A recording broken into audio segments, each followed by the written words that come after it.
दर्द में तड़पते रहे गोविंदा, अकेले ही लगाते रहे हॉस्पिटल के चक्कर। पति का दर्द देखकर भी नहीं पिघली बीवी, मुश्किल वक्त में छोड़ दिया अकेला। एक भी दिन हॉस्पिटल नहीं आई सुनीता। गोविंदा की डॉक्टर बहन ने किया चौंका देने वाला बड़ा खुलासा। जी हाँ, गोविंदा और सुनीता के रिश्तों को लेकर अब एक और चौंका देने वाला खुलासा हुआ है। ये तो सभी जानते हैं कि बॉलीवुड एक्टर गोविंदा और उनकी बीवी सुनीता का निजी मामला अब घर की चार दीवारी से निकलकर खबरों के बाजार तक पहुंच चुका है और जिस पर आए दिन चर्चा होती ही रहती है।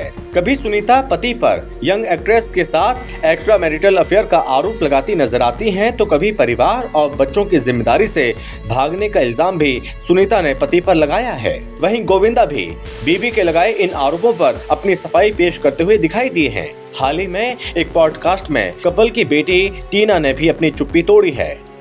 गोविंदा और सुनीता के तलाक की खबरों पर रिएक्ट करते हुए टीना ने कहा कि बीते 2 साल उनके परिवार के लिए बिल्कुल भी अच्छे नहीं रहे। इस दौरान कई उतार चढ़ाव आए। अभी तक इस पूरे मामले पर सिर्फ घर के सदस्य ही बयान दे रहे थे, लेकिन अब पहली बार गोविंदा के परिवार के मामले में बाहर वालों ने भी अपनी चुप्पी तोड़ी है और एक बड़ा खुलासा किया है।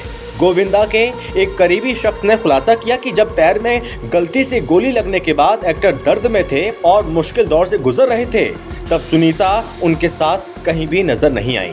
दरअसल उस समय गोविंदा लगातार थेरेपी सेशंस ले रहे थे, लेकिन सुनीता एक भी सेशन के लिए हॉस्पिटल नहीं आई थी। गोविंदा अकेले ही सब कुछ मैनेज कर रहे थे। ये खुलासा किया है गोविंदा की फिजियोथेरेपिस्ट डॉक्टर सुरभि धनवाला ने। दरअसल हाल ही में एक इंटरव्यू में डॉक्टर सुरभि धनवाला ने गोविंदा के इलाज और सुनीता की गैर मौजूदगी को लेकर खुलकर बात की। सबसे पहले आपको बता दें कि साल 2024 में 1 अक्टूबर की सुबह अपनी लाइसेंसी रिवॉल्वर की सफाई करते समय गलती से गोविंदा के पैर में गोली लग गई थी। इसके बाद ठीक होने के लिए गोविंदा को लंबे समय तक फिजियोथेरेपी करवानी पड़ी। अब गोविंदा की डॉक्टर ने इस मामले में खुलासा करके सभी को चौंका दिया। इस दौरान सुनीता कभी भी किसी भी सेशन में एक्टर पति के साथ हॉस्पिटल नहीं आई थी। दरअसल इंटरव्यू में गोविंदा की फिजियोथेरेपिस्ट से एक्टर के तलाक की अफवाहों के बारे में सवाल किया गया था, जिसका जवाब देते हुए उन्होंने बताया कि वो कभी भी पर्सनली सुनीता आहूजा से नहीं मिली, क्योंकि गोविंदा के जितने भी फिजियोथेरेपी सेशंस हुए थे उनमें वो कहीं भी मौजूद ही नहीं थी।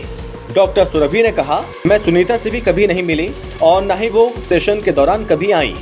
हालांकि डॉक्टर ने यह भी कहा कि गोविंदा बहुत ही स्ट्रॉन्ग फाइटर हैं और उन्हें पूरा भरोसा है कि एक्टर अपनी पर्सनल लाइफ की इन परेशानियों को जरूर संभाल लेंगे। इसके साथ ही सुरभि ने यह भी बताया कि गोविंदा उनके लिए बड़े भाई की तरह हैं। एक्टर की तारीफ करते हुए डॉक्टर ने कहा कि गोविंदा की पर्सनल लाइफ में चाहे कुछ भी चल रहा हो, लेकिन उसका असर उनके काम या उनके हौसलों पर नहीं पड़ता। वो इतने मजबूत इंसान है कि इस तरह की मुश्किल परिस्थितियों से भी डट कर मुकाबला कर सकते हैं। डॉक्टर ने यह भी बताया कि गोविंदा को मेडिटेशन और थेरेपी से काफी ताकत मिलती है। वो घंटों तक थेरेपी और मेडिकेशन करते हैं, क्योंकि उन्हें पता है कि अपनी लड़ाई कैसे लड़नी है।